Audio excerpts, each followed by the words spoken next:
What is the implication of the Hay-Bunova Treaty? The Hay-Bunova Treaty of 1903 was an agreement between the United States and Panama. The treaty granted the U.S. rights to build a canal across Panama, in return for $10 million and an annual payment. The Hay-Bunova Treaty was negotiated by United States Secretary of State John Hay, who was looking for a new way to build a canal across Central America that would avoid the issue of Panama's secession from Colombia. On December 18, 1903, U.S. President Theodore Roosevelt and Panamanian dictator José Luis Moscoso signed the treaty in Washington.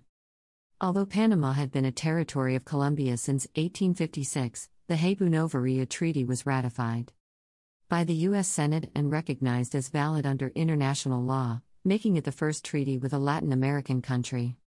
The treaty also granted citizenship rights to all residents of Panama who had already lived in the country for at least 5 years. The United States supported Panama's right to keep their railroad, but the United States gained rights of intervention in Panama. The treaty also granted the United States transit rights through Panama City in a canal zone that was 12 miles wide and 75 miles long. In 1904, Colombia broke off diplomatic relations with the United States because of this treaty. In 1902, the United States defeated Great Britain in the end of the so-called Alabama Claims arbitration. The treaty caused serious concerns in Colombia because of a large amount of territory, which became the US-Panama Canal Zone.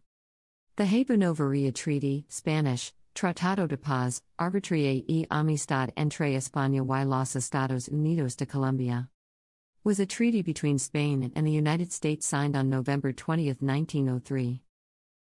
The treaty established the border between the United States and Colombia. The treaty was signed by U.S. Secretary of State John Hay and Spanish Foreign Minister Rafael del Riego y Urquijo on November 20, 1903.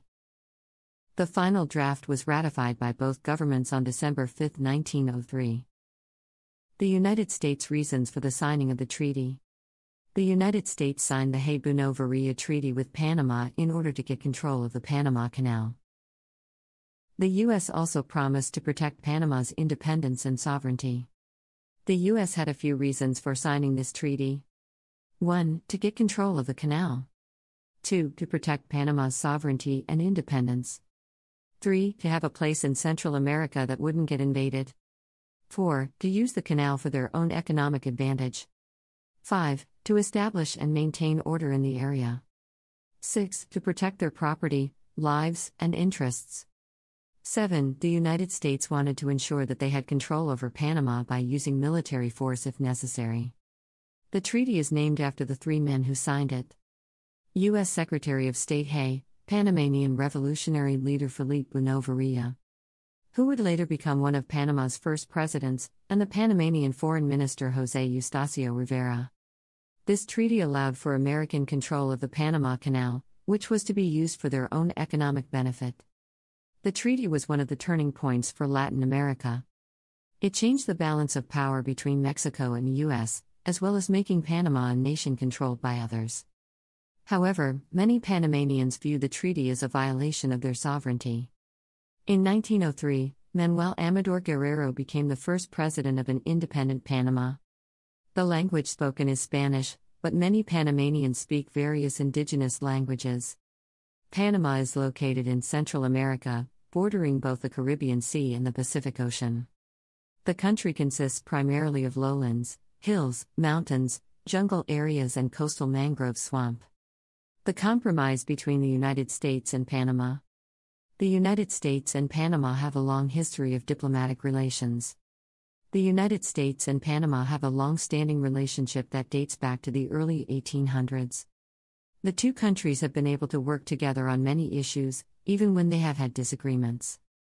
In 1903, Panama declared its independence from Colombia and joined the United States as a protectorate in 1904.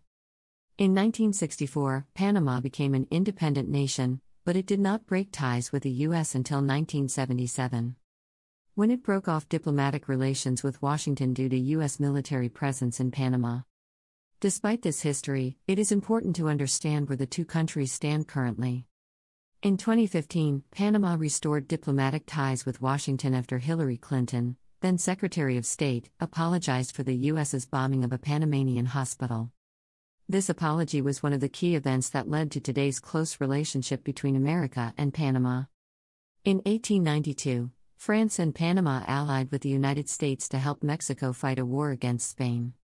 The French Republic occupied a military base on the Panama Canal Zone for 86 years until 1989, when it was dissolved by U.S. President George H.W. Bush.